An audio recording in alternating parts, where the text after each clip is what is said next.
We are Filipinos, of course. Bago tayo sakupin ng Amerika, ang mga magulang natin ang nagbibigay sa atin ng edukasyon.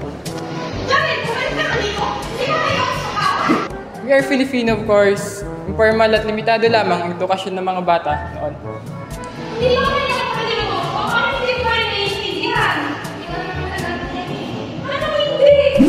We are Filipinos. Of course, before American colonization, education was based on oral and practical skills. Bilisan mo nga dyan, ang kupad-kupad mo gumalaw. We are Filipinos. Of course, every Filipino child has access to quality education. We are Filipinos. Of course, colonizers forced us to adopt their educational system.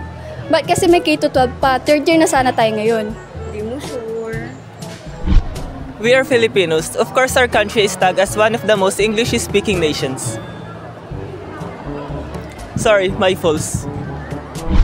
We are Filipinos. Of course, America influenced us to study harder for a better future. Ay, naka-review ka na ba? Alam, may quiz ba? Oo, meron sa major subject pa nga eh. No, wait lang, di pa ako nagre-review. We are Filipinos. Of course, the Americans introduced a public school system that provides free education for all Filipinos. Free nga ba? We are Filipinos. Of course, education has been a factor in nation building. We are Filipinos. Of course, importante ang edukasyon sa bawat isa.